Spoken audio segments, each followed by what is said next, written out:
Good morning.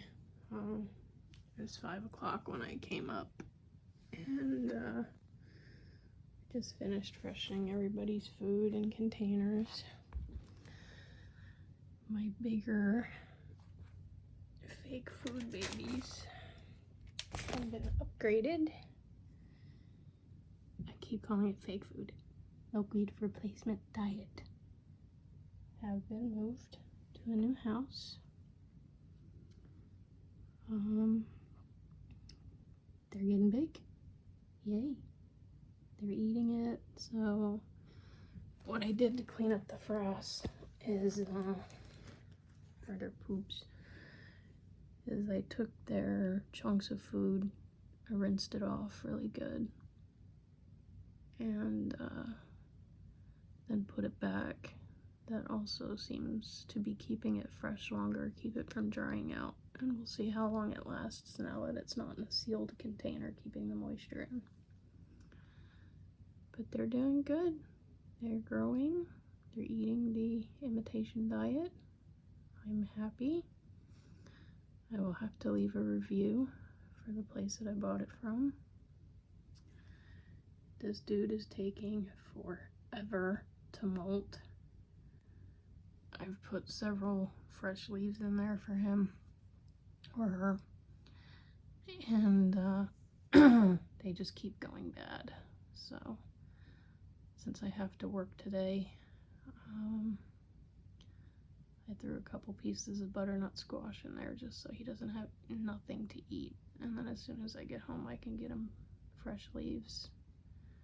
I don't want to move him or her because he's trying to molt, and since it's been a little cooler, it takes longer for them to molt.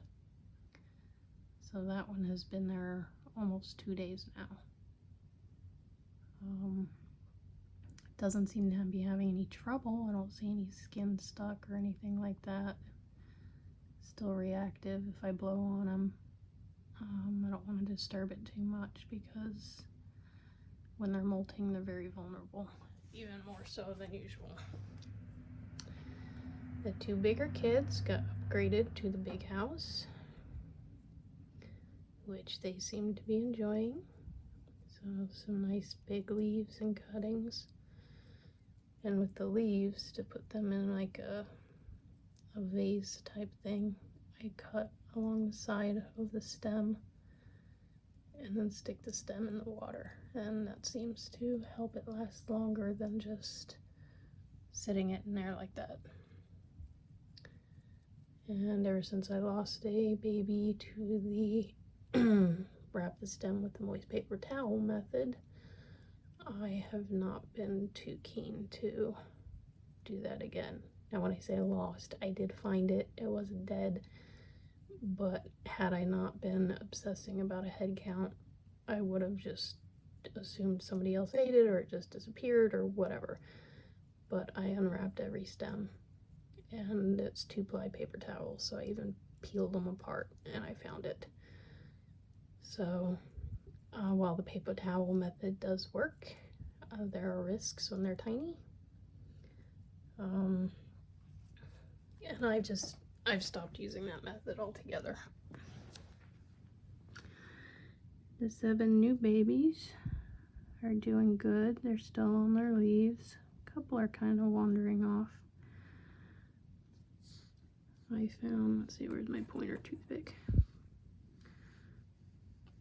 I found that one on the roof, so I put him on a new leaf. I wrote to the company that makes and sells this milkweed replacement diet, saying that I was having trouble getting them to start on it. And do they have any pointers? Do they have a mortality rate? You know, I was looking for percentages and numbers and stuff like that. And while I did not get numbers, they said that you should not put them on the imitation milkweed until they turn yellow. I have to find the instructions, because in the instructions I recall reading that it said that you had to get them on the replacement diet before they turned yellow. So once I locate where those instructions are, they're probably with the mix that I have in the fridge. I'm going to write them back and let them know that the instructions are wrong or were not written out clearly, and they might want to revise those to be a little more clear. Yeah, that one's just a little adventure. Where you going, buddy? So they're all doing good. I'm happy. I'm very happy. It'll be a big time saver, not running out and picking leaves every 5 minutes. But we'll see how well they do. I would rather have them on their natural diet than an imitation diet. But since I was running low and some of my plants the leaves are getting really kind of yucky. I mean, we are starting to head into fall, so the leaves are getting tougher. They're not as tender. So the caterpillars aren't enjoying those as much. So I have 2 plants that I'm not taking leaves from because they're tough, and you know, people don't like eating tough food. Caterpillars don't like eating tough food either. Especially the babies. They like the tender new leaves. So that's what I've been using for them to get them started. I'll go ahead and put the lid back on them. And I'm actually filming in landscape mode. I'm not a professional YouTuber. I don't plan on becoming a professional YouTuber. But I figured I would try doing it this way. I have 7 new black-headed babies. Where's our container at? Oh, right there, right in front of me. So, 7 new blackheads. I'm gonna have to move some of them. The problem with these airtight lids is that things move around when you close it. So, sometimes I don't secure the lid all the way. And this time I did, and you'll notice that got moved. That one got moved a little bit. So I need to put them back up where they belong before they hatch, which I can try to do right now. I'm holding the phone. I'll set it down for just a second.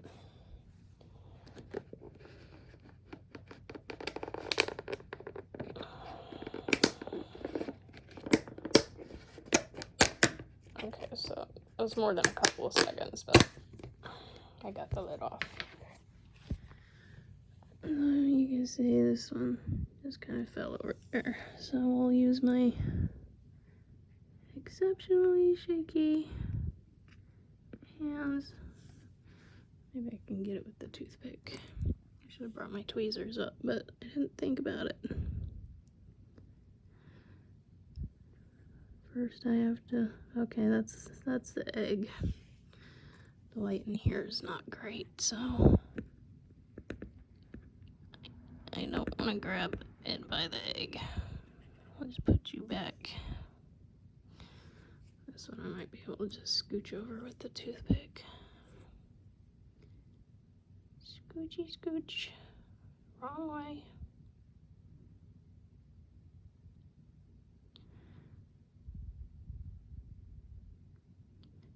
Yeah, I really should have brought my tweezers up.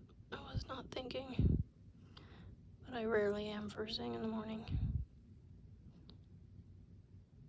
I just run up here and go, I gotta take care of the babies. Alright, so instead of actually sealing this, I'm just gonna kind of seal some of it and hope we don't get any wanderers. I'll do that in a minute. Let's see. Hannibal and Graham are doing well. They still haven't eaten each other. I cleaned their container. I forget which one's near the top. Hannibal or Graham was on the top. Not anymore. Oh, There.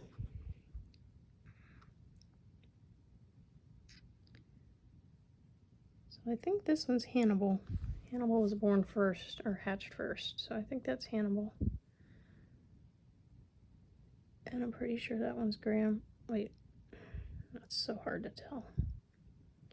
That one might be Hannibal. One of these two is Hannibal.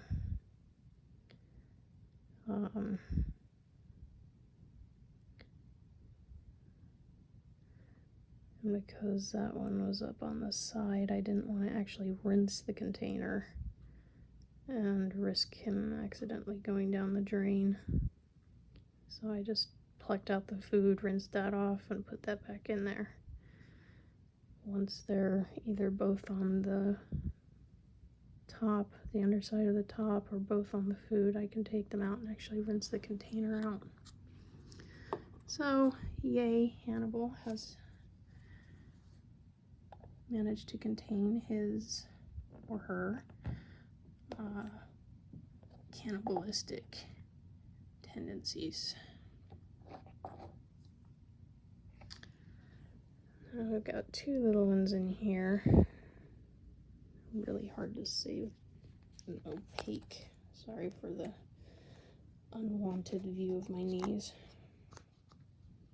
Okay, this is the one where we had one up top.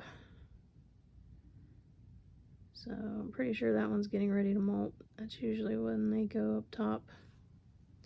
So I just leave them be. They'll find their way back down to the food when they're ready.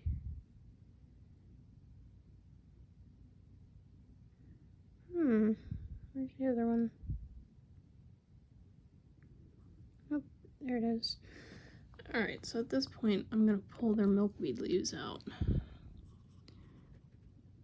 Because they need to eat the artificial stuff. Now, I could probably feed them with the plants that I've got, but the season is winding down, and this is should be getting into the migrator generations, and I would like to get as many of them joining the migration as I can.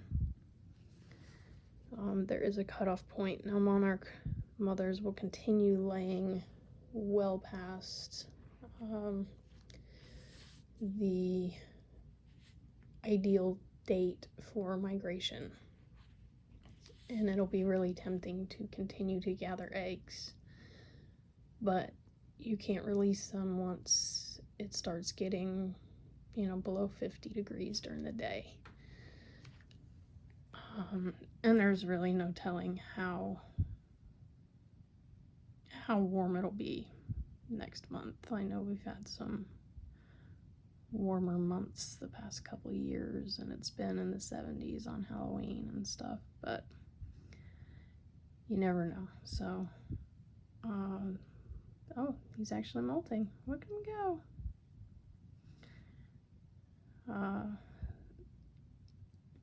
So you have to be careful when you decide to stop collecting eggs, or how long you decide to keep collecting eggs, because if you raise them and release them and it's too cold to migrate, you just did all of that hard work for nothing, because they're just going to die, and any eggs that they manage to lay aren't going to make it either. So as difficult as it is, you have to have a cutoff date. Now, I would be willing to drive them further south to release them, but you need a permit to do that. And I don't want to break any laws. Good job, buddy. I knew you were molting. You see how that face is on there, kind of like a little doctor's mask? That face will come off. He will knock that off, and he'll eat his skin, but he won't eat the face. Oh, there goes the face.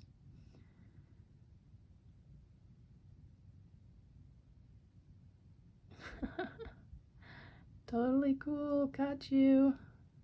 I think this is the first time I've ever caught one of the little ones molting like this.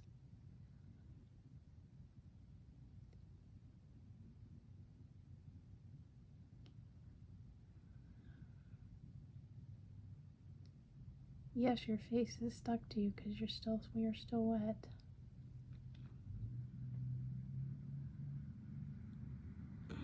Let's see if I can get the toothpick and help knock that off his head.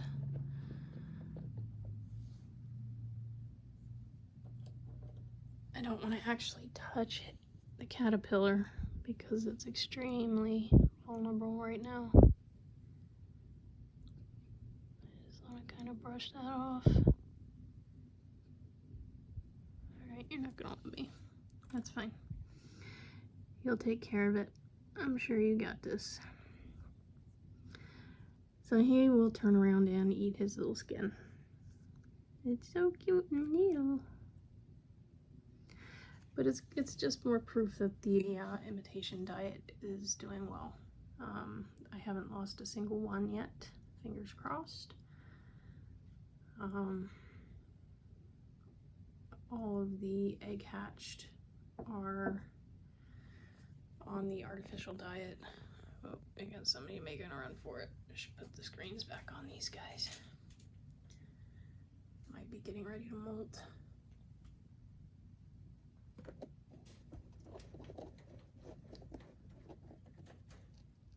And I mentioned this in a video I haven't uploaded yet, but will today.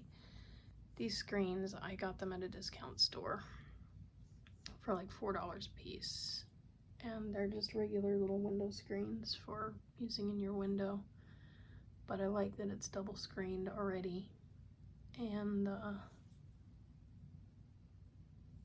I try to position it so that the screen isn't exactly lined up, so the holes are staggered, which makes viewing harder, but it also makes it a little more difficult for any predators to get through there because it's not as fine as the butterfly mesh. Butterfly mesh is the only thing that'll really keep things out, except for one lady. I saw that she had a mouse chew a hole through her screen. So if you have mice,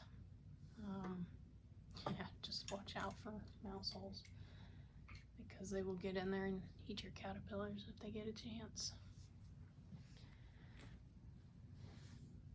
Oh, you got your face off. See, it usually works itself out. They usually don't need a lot of help. Occasionally you'll get one that's not able to finish getting its skin off, and I have read that in that situation you get a Q-tip and gently help them work the skin off. I have not had to do that, thankfully. I would be a nervous wreck, especially with my shaky hands. So I like that they do it on their own. And we're going to go ahead and put the lid back on so he can eat his skin in peace.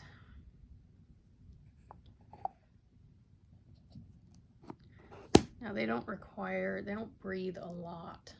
So when they're little like this, I don't worry about keeping them in airtight containers because there's enough oxygen in there for them.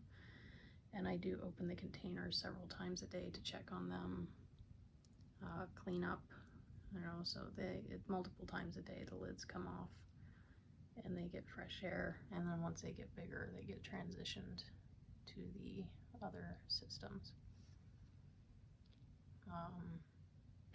The one thing I'm worried about with the replacement diet is cleanup. It's a lot easier to pick up a leaf and get rid of the frass when you can just pick up the leaf with a caterpillar on it, put it in a different clean container, clean the other container. With this stuff, it's a little more difficult, so I'm worried about possible bacterial infections. So I'm trying to do my best to keep it clean. I'll either use a toothpick and kind of go through, and the frass is really sticky on this stuff. It's very moist, so it tends to stick to the toothpick really well, and I'll get as much as I can out with that. And then when I can, I'll rinse it off, and if none of them are molting, I will rinse the entire container out and give it a good cleaning. So we'll have to keep an eye out for bacterial infections. I've got 3 little eggs in here. They have not black tipped yet. I've got 1 left in here. You can hardly see it, it's so tiny. But we can check in on my chrysalids. I've got 3 in here. I had to move 2 were right against the edge, and when they had closed they would have been smashing their wings against the side, and I really don't like that. This one I had to double pin because its silk was really long and it was dangling a long way, and I just kind of wasn't happy with how secure that was. And I ran into a problem with the one that was on the branch. That was this one. When I went to move him, or her, actually I think it is a him when I checked, it was a boy. The little black thing at the top, the cremaster, broke a little bit. And I was like, oh no. Now I try to be as careful as I can and not grab it by the black thing, because that is actually a part of the caterpillar's body when it goes into chrysalis, and then after it hardens, it's just like a hard stick. Now I did give it a good, I don't know, 48 hours before I tried to move it. It was over 48 hours. And it was in a really tough spot being on that branch. And in hindsight, I should have just taken the branch and stuck that to the top. So in the future, I will do that. But what I ended up doing was taking some of the silk from my egg-raised chrysalides, and using that, I was able to get it secured and put up. So I put it in this one, which just got the softer bottom. And this tends, I usually keep the wild caterpillars that I've brought in this one.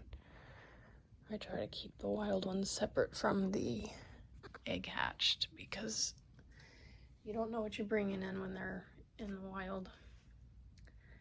And there's a drama queen. Got her hung. It is a girl. And chill caterpillar went into chrysalis this morning. So, yay, chill caterpillar. Made a nice little button. It's good size silk. So I'll be able to move that one when it's ready in 2 to 3 days. Then I'll move it in here with the other wild caterpillars that I brought in. I guess it doesn't matter as much after they close, but if one of them does have a bacterial anything going on, I'd rather it not be able to infect my egg-raised sanitary, or sanitary as I can get them, butterflies that are close. Another thing about bringing in milkweed, I wash and disinfect all the milkweed that I bring in. And the reason for that is milkweed is a plant, it lives in dirt, there's all kinds of bacteria in dirt. And if they happen to eat some of that dirt, they can get a bacterial infection that will kill them.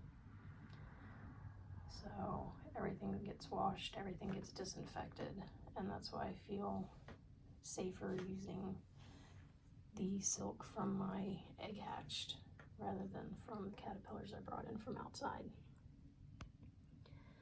Now these guys were brought in from outside, as was that guy, as caterpillars. So they will all be kept separate from egg hatched.